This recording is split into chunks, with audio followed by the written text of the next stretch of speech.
Okay, we're good to go. All right, Miss Trish, Okay. you're in charge.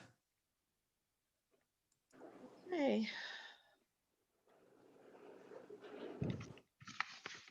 So we spend the holidays with the people we love. Um, and we learn the importance of being with our loved ones during the holidays as a youngster. So the holidays are about old memories and making new memories. And the challenge and the difficulty is that you can share old memories, even though the person may not be there, and that's very difficult. But you're not able to make any new memories with that person. And we'll talk about that empty chair that's representative of that person being gone. Um, the holidays are milestones in time. They're representative of the time we spend with our loved ones. So, how do you cope when someone you dearly loved is gone, particularly during that time of year? Next slide. Okay, the holidays bring up painful reminders, more so, I think, than any other time of year. They're never the same, and grieving becomes more of a challenge during this time. Holidays are typically seen as a celebration, a joyous and memorable time. Everywhere you go, you see the lights, you smell the smells, you hear the songs, um, everyone's shopping, there's hustle and bustle. You can't avoid it unless you never come out of the house. So that's what makes it particularly difficult. It looks like everybody's having a good time, and you are not having a good time. You're grieving and you're struggling and you're really not where these people are. So, how then, when you're grieving, can the holidays have the meaning they once had? That's a question. You have to figure out how to navigate through that holiday, and it involves planning. You have to talk about with your family, with your loved ones, with your friends, how do we want to do this? What's the best way to do this for us? And you do what you need to do, regardless of people differing with you or arguing with you or challenging you. You have a right as spouses, siblings, parents, loved ones to do that. Um, the grief you feel represents the love you feel for that special person who is gone. Next slide.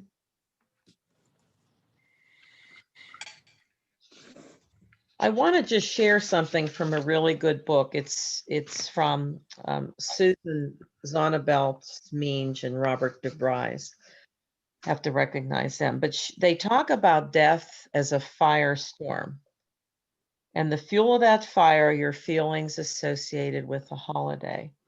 The challenge is for you to accept its presence. The devastation is real, and you cannot deny it for very long. If you've ever seen a fire, all that may remain are the ashes of what once was. That's how the loss of your loved one may feel. So it's pretty intense experience for you. You've ever seen the devastation from a fire, um, that's what it's like. So why can grief around the holidays be so much more challenging? One of the reasons is you're never prepared, even if it's a terminal illness. You are never ready. I've learned that in hospice over the years. People know it's coming, but when it happens, you can't have prepared for all the emotions and all the challenges that you face. Perhaps you didn't have a chance to say goodbye. Um, Often people die when no one's in the room. I don't know if any of you have experienced that. I certainly have had families that have experienced that. You could be there for 23 hours, and then the 24th hour, that person lets go. Now, often you do say goodbye when you know that the person is really declining. Be there at that time when they leave this world. It's something you're able to do. So that complicates grief as well.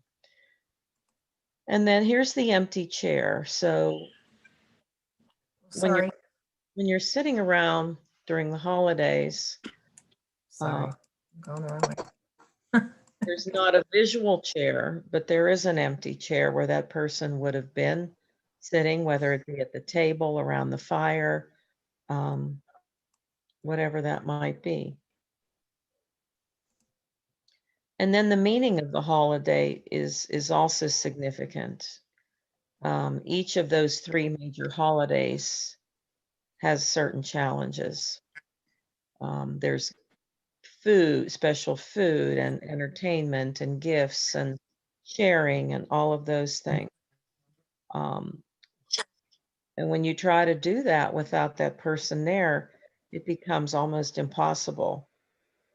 And that's why planning ahead of time as to how you want that to go can be really important and really help you with the stress of that experience. Next slide. So, what is grief and what is mourning? Wendy, you want to talk about that? You know what? I don't have your notes, sweetie. So I can so certainly, but you have your notes. No, that's fine. Okay. So, grief is the personal response to loss, and it's going to involve who you are physically, emotionally, and spiritually. It's what's happening on the inside of you. Whereas mourning is working through your grief, it's what's happening on the outside, what you demonstrate, what emotions come forth, what your body looks like, what your face looks like. So that's the difference. Um, Next slide. Mhm. So just to talk a little bit about grief and depression, because they're not quite the same thing. How do you know if you're grieving or suffering from depression? The feelings can actually be the same. However, with depression, the feelings don't usually diminish over time. Um, they seem to be more persistent and more pervasive. I'm looking for something else here. Sorry. We don't have everything in here. I have some things that are written down at home. Um, so if you or a family member has a history of depression, it can complicate your ability to go through the grief process, which is why you might need some special attention, some special help from a trained person like Wendy. Depression is often accompanied by severe despondency, dejection. Um, it's often, well, it is an illness that's marked by feelings of worthlessness, helplessness, and great difficulty focusing or concentrating. Whereas grief doesn't really have all of those qualities. Certainly, the helplessness is there, the difficulty focusing, but people don't necessarily feel worthless when you're grieving. Does that make sense? Mhm. Okay, next slide. So here are the stages of grief, and you've all heard of them. Now, Elizabeth Kubler-Ross is the person that um, came up with these stages. You need to know that you may be in one stage more than another, or you may not be in a certain stage. Like some people don't get angry, some people don't bargain, some people aren't in denial. You can also get stuck in a stage where you're in denial longer than maybe you want to be, or you might be depressed for a longer period of time than you want to be. So denial is usually the shock, even though it's a terminal illness. You ask yourself, did this really happen? And it can take some time for that to sink in, that the person's really gone. There's a numbness that happens. Am I here? Am I not here? I know when my brother died suddenly, I felt some of that. I thought to myself, did I really get that phone call? Or was that something else that my other sibling told me on the phone? Did that really happen? And then another stage, sometimes they go in sequence like this, but not always. But anger, that often happens because the loss doesn't make sense. And it's very hard to make sense of something senseless. It's hard to figure out what the meaning is. What am I supposed to learn from this? I don't get it. I don't understand it. Sometimes it's directed toward others. Sometimes it's directed toward the medical profession. And it's often accompanied by feelings of helplessness. Another stage is bargaining, and that's the wishing, hoping, or praying that your loved one can be saved in exchange for something. So some people may say, God, I'll do this if you let her live. And of course, that's not how it works. God doesn't honor those wishes, and that makes it very difficult.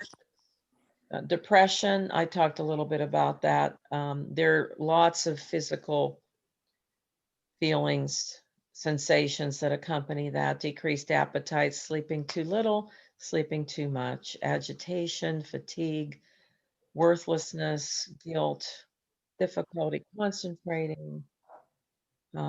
Some people become so preoccupied with death, um, and other people might have suicidal thoughts. And those are always issues that need to be addressed. Um, and then acceptance comes much later. That's being able to integrate the loss and reinvest yourself in life. This doesn't mean, however, that the journey of grief is over. And that's something people don't recognize, that there's no magical time frame. It's all dependent on who you are, who you lost, and what you need. So it can take several years. With children, there is no such thing as getting over grief. Well, you don't get over grief with the loss of an adult either, but losing a child is losing a part of yourself. And we'll talk a little bit more about that, perhaps the next session. Um, any trigger, there are all these triggers throughout your lifetime, especially during the holidays, that ignite grief and can cause fluctuations in how you feel and what you experience from hour to hour or day to day. Um, Next slide. So, normal versus complicated grief. So, normal grief involves a time of sorrow, time of numbness, and a wide range of feelings and emotions. When grief becomes complicated, which means you need some special help, um, sorry, this means that the grief can last over a long, long period of time, and it becomes very difficult to focus on anything, um, find any kind of purpose, to be able to go to work, be able to eat, be able to sleep. And this isn't something that I'm talking about the first few months or even the first year.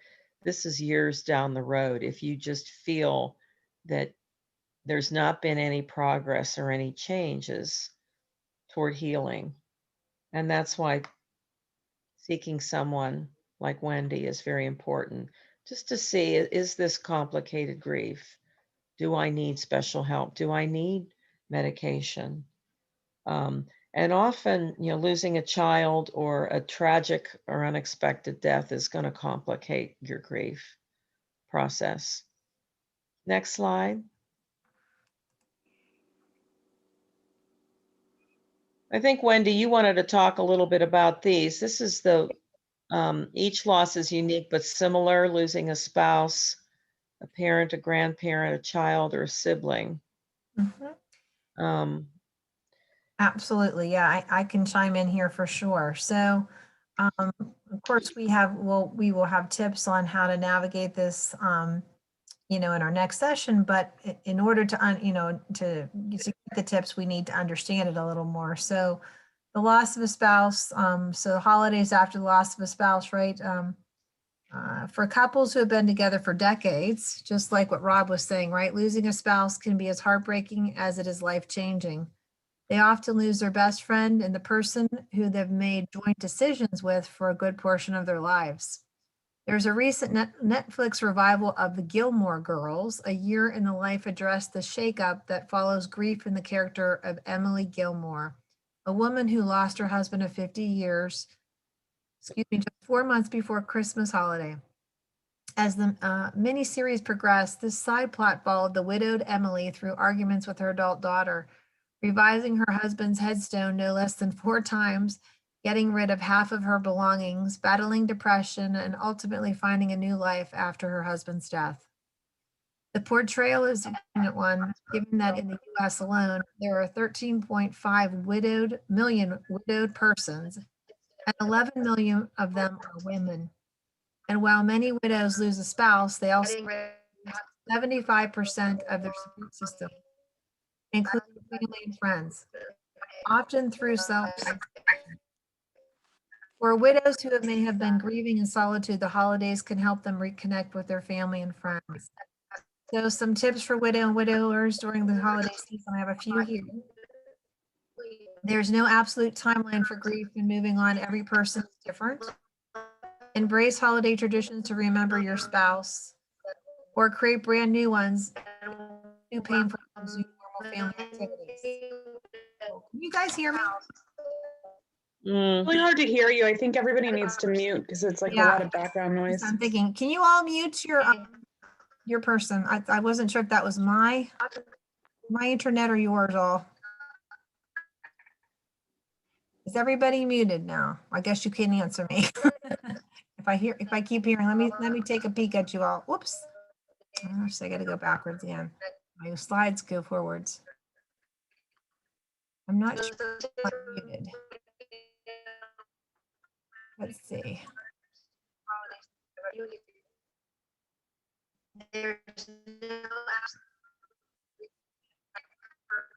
Can't see. It looks like everybody is muted. So why that is.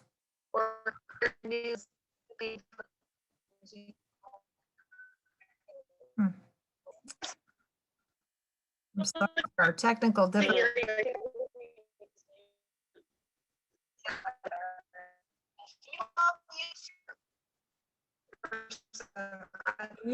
Can you guys hear me? My internet is horrible right now.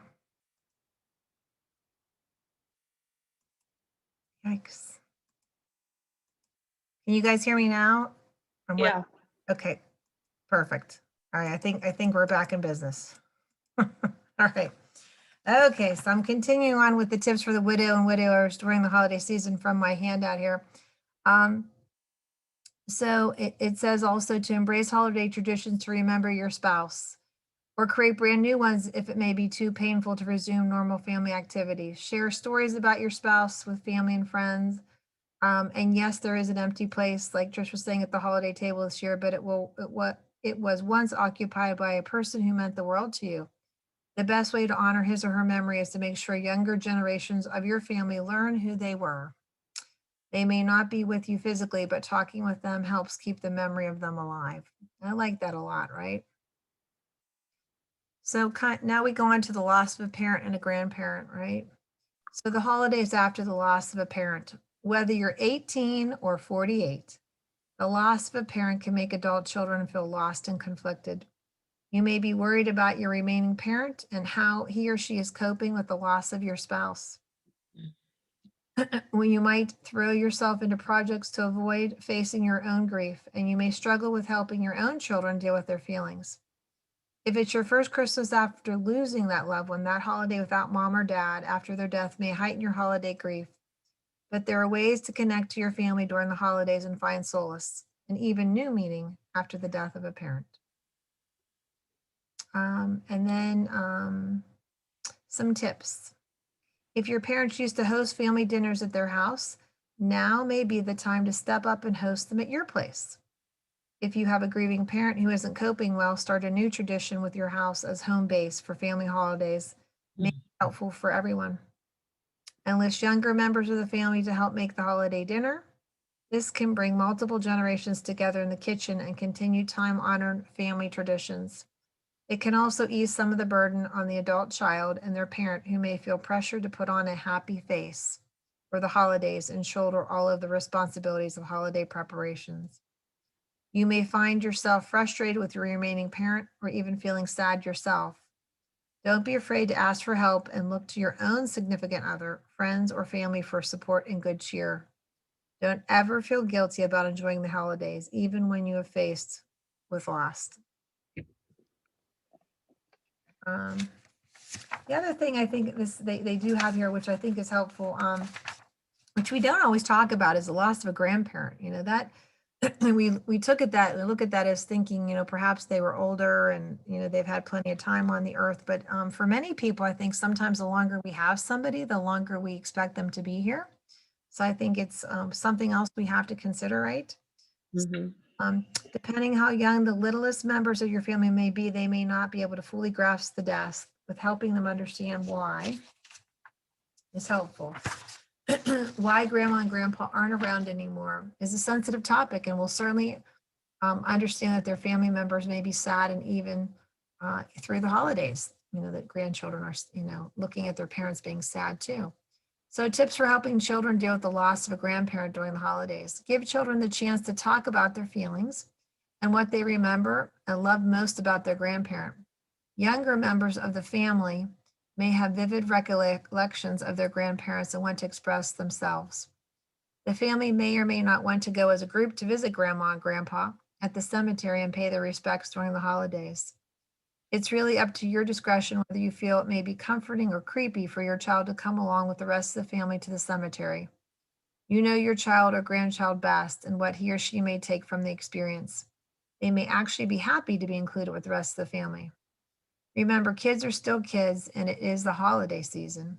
Amid the bright holiday lights, new toys, they might not be grieving, nor should they be. While there is a time to remember loved ones, there is also a time to enjoy time with members of the family who are still here and make happy memories to last throughout their own lifetime. Coping with the loss of loved one during the holidays can be difficult. However, the holidays bring family together, and there can be a lot of comfort in that. Your family may have several wonderful traditions you may want to continue. So that is the loss of a grandparent. Trish, do you want to talk a little bit about the loss of a child? I know you're going to get into that maybe more next week, but just a general touch base with that, like, you know, I was able to do a little bit. Unfortunately, all my information is, I sent it to you and it's deleted. Everything. Okay. You know, I actually have the sheet. I have the sheet in front of me. Okay. So let me just, I'm going to go over what Trish has too. I just found it is sitting here, so I have it. I might as well read it. So begin to grieve the upcoming holidays before they begin. The most challenging holidays are Thanksgiving, Hanukkah, and Christmas. There's a heaviness and intensity to navigating the holidays when your child is no longer present with you on earth. You are forced to muddle through as you attempt to figure out how you will get through those times as your emotions and pain intensify. Holidays are about old memories spent with your child and creating new memories during the holidays without your child present. Your child's favorite traditions, a special toy, baking cookies, the joy of buying and wrapping gifts, watching special television shows have become painful as you struggle how you will get through these few months. The holidays center around family, friends, and especially children who offer special meaning as you experience the excitement and wonder of those special times. The pain and longing for your deceased child continues, unlike other losses that you experience. The child you lost was part of you, someone you have protected until they died. The helplessness is overwhelming that you could not change their circumstance. The child you lost belonged with you, and the peace and contentment you once experienced can never be felt on earth without them. Your focus becomes finding strength, purpose, and meaning in other relationships and activities. It's very important to have a plan to get through the holidays. Discuss your plan beforehand with your spouse, other children, family, and friends. Create meaning that honors your child and enables you and others to share feelings and memories about your child so they are not forgotten. Take time to recharge yourself by spending quality time preparing for your plan for the holidays.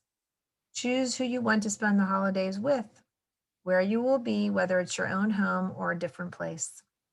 Be with people who respect your wishes and feelings, and recognize that it's okay to say no to accept invitations to events you don't feel comfortable attending. Do not feel obligated to be around people that you know may upset you and won't respect your loss and needs. Spend quiet time to nurture your soul and your spirit by reading, painting, listening to music, meditating, praying, or being present in nature. For a grieving parent during the holidays embodies the contradictions of life without your child. A Christmas tree is a symbol of hope during the holidays, but for a grieving parent, it can represent sorrow, pain, and longing. A grieving parent does not owe anyone an explanation for your feelings, actions, and choices. Recognize that it's okay to spend time alone, and remember to take care of yourself and be good to yourself and seek out special support when needed. Thank you. Sorry. No, you're good.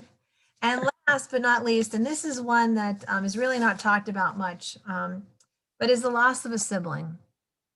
And I have personally experienced this. For those of you that know me, know that. For those of you that don't know me, I lost my sister, who was 56 years old, to bacterial meningitis, probably about, I guess it was 10 years ago now.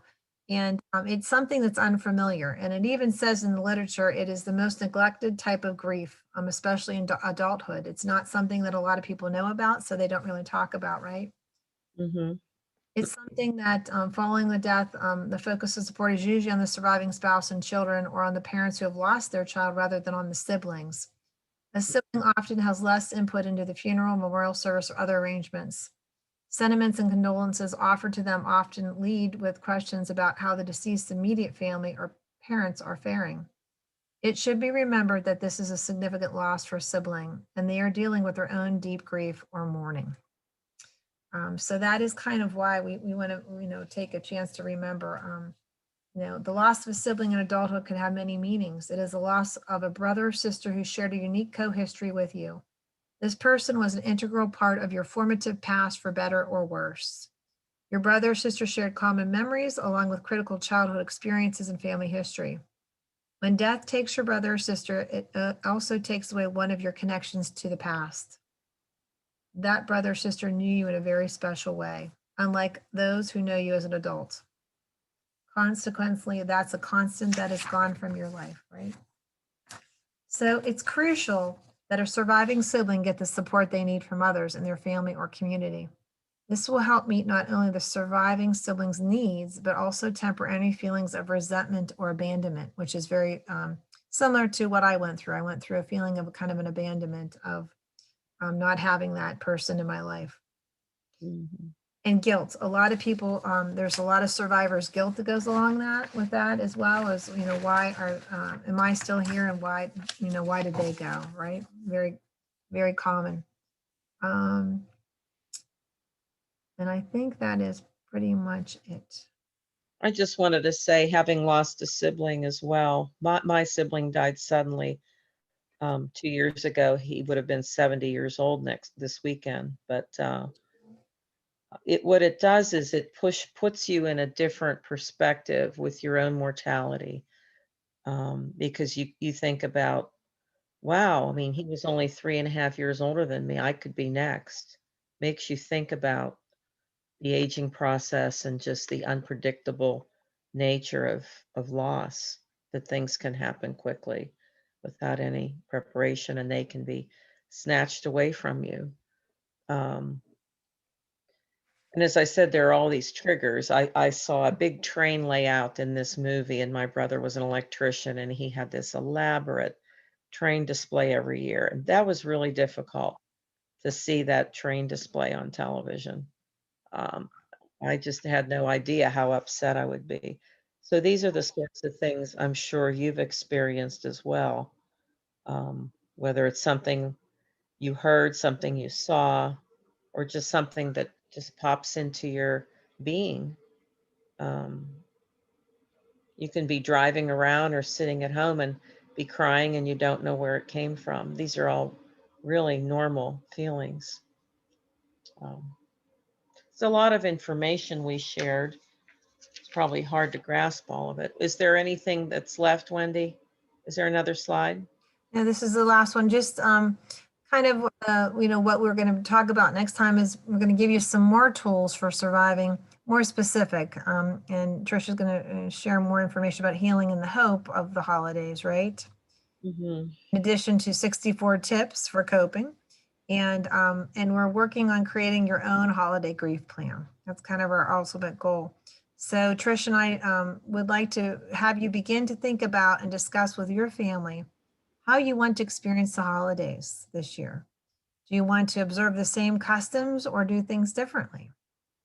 You also need to recognize and respect that not everyone in your family may want to participate in the same way that may work for you. I'm going to stop sharing here so we'll bring you guys all back. And the other thing to add to that is some people that I've spoken to have actually canceled the holidays. They just proceed with their life and don't observe anything, and they wait until next year or the year after. And that may not be something you even want to consider. But if you do, that's okay. No one says you have to do it the way you've done it or that you have to do it at all. Mhm. So. Any thoughts? Any of that make any sense to any of you, or do any of you feel any of those kind of same things that we went over? Yeah, my sister and I are really struggling. My sister lives in Los Angeles, and we don't have the best relationship with my dad. He kind of goes back and forth with like being in our lives, and then something upsets him and he'll kind of cut us off. And he does it more to my sister than me. I'm probably more tolerant of him than my sister, but we were having plans to spend Thanksgiving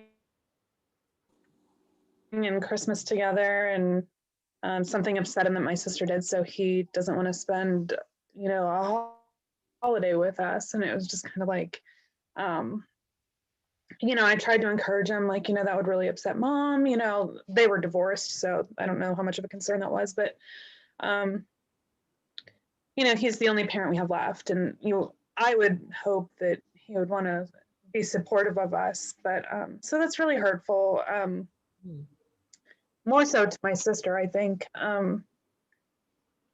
So it's going to be different. It's just going to be my sister and I. And yeah, I'm sad, but I feel obligated to also. I wouldn't say obligated, but I promised my mom I would take care of my sister. She's older, but I would be there for her, and I think she has a lot of disappointment that my dad would treat her that way after she lost her mom. So yeah, I think this year is going to be really crappy, but I guess we'll And I think this is true, and I'm sure Trish will see. too, Kathleen. So yeah, I'm that's it. I think it becomes a challenge sometimes whenever in grief, whenever there are family issues, when there are family tensions, right? And sometimes we like to think some of those would disappear and people would just, would kind of bond together and it would get better. But sometimes it gets worse, and sometimes, that's what really needs to be talked about, and discussed with somebody, because it does become a challenge, along the way. But luckily there's help and support out there to help guide you. And, for all of you guys, and that I know we also mentioned this, how complicated grief can get in COVID even, right? It's just the things normally that you might want to try even, or something new, or being with other people or with your family that, so you're all together in different states, um, that's really been limited for a lot of people. And so therefore the grief, the grief is hard. When you're a spouse by yourself sometimes too, you don't have that support, and just how different the holidays are when you're looking forward to your family being there. So it is, we have a lot of loss going on, but we have to hold on to some hope and to try to make the best out of it we can. I know when I lost people in my life, I had to really lower my expectations of my family and actually of the holidays a great deal. And I know probably we'll talk about this next week, but lowering your expectations of the holidays. Because my husband and I, we had these four parents with 6 cancers over 10 years, right? And we were so fortunate. I remember when we were first married and we used to go, my sister who I lost always had Thanksgiving in the middle of the state. And we were always over the river and through the woods to Aunt Wanda's house we go, right? And we used to sing that on the way up there in the middle of snowstorms, which was crazy. But my husband would complain. He'd be like, oh my goodness, we're going to drive all the way up there. And then tomorrow we'll come home and we'll go to my parents for dinner. And then we'll drive over to my grandmother's. And I said, stop complaining. Because I said, someday we're not going to have that. It's going to change. And when it did change, that was really hard. And both of us, there was a lot of tension between him and I over it, right? Because it was your family or my family. And it got really hard, and then it trickled down to our kids even. And our kids were like, well, we always go to Aunt Wanda's or we always do this. And then it occurred to me that flexibility really should be built into everybody's holidays, no matter what, that we don't have to always do the exact same things every holidays, that it's okay actually to do some different things. And flexibility built in, I think for us right now this year, this is the first year I've not had my support group Christmas party at my house actually in 10 years. I've always had my support group for my cancer, three groups. I do the brain tumor group, I do the metastatic cancer group, and the general group, and we always hosted it at our house because of the fact we lost so many people to cancer. I always wanted to do that, and this year we can't do that. So I'm grieving that myself, and we're trying to come up with ways we can still celebrate, to give everybody some, something to look forward to. So we have to be creative, which is not always easy, but we also have to be. My brother-in-law, he said to me after we had lost so many people on Christmas, he said to us, we could sit here and be really sad about this, and we could really just focus on that, or we could be thoughtful about spending time enjoying each other because we don't really know who's not going to be here next year. And that sounds really depressing, but it's true, right? So we can't waste that moment not knowing, who might not be there next year, and try to incorporate those people we've lost into the holiday. Just some thoughts for you guys as you start thinking about your plans and begin to formulate your ideas, for the holidays coming up. And I wanted to add that I would say for me, for nothing, finally figured out that nothing you do is wrong. I mean, she was our only child, and we're the ones that always hosted Christmas the week before Christmas so everybody could come. And when she passed that December, for the first 2 years, my husband and I just went out of town. We went on a cruise one year. It sounds all exciting. We just went and cried, but we just couldn't be around family. I couldn't put a tree up. We moved. It was insane. And that last year was the first year we put the tree up with her ornaments on it, and it felt right. Then this year we're like, what do we do? Because it could change. It really could change. And for me, we just have had to deal with it. My family's been supportive enough to just kind of go with the flow. But, I don't know, Kathleen, with your sister, you make your own way to some extent, and you'll know when it feels okay. And if not, then you'll cry the whole time and drink wine or not. But it's really strange because it does change. It changes. And then maybe someday we'll all have traditions again. I don't know in what form, I don't know, but just trying to get through the day. Yeah, I'm just concerned that they want to do Christmas and Thanksgiving as usual. and that's fine for me. But I'm afraid I'm going to be the downer. And I'm hoping I'm not going to be that. You What can the- be whatever you need to be. Yeah, I Understand. guess yeah. You need to walk out of the room, walk out of the room. You need to have a hug, ask for a hug. that may have to happen. That may have to happen. That's okay. Yeah. What does it mean to you to be the downer? What does that look like?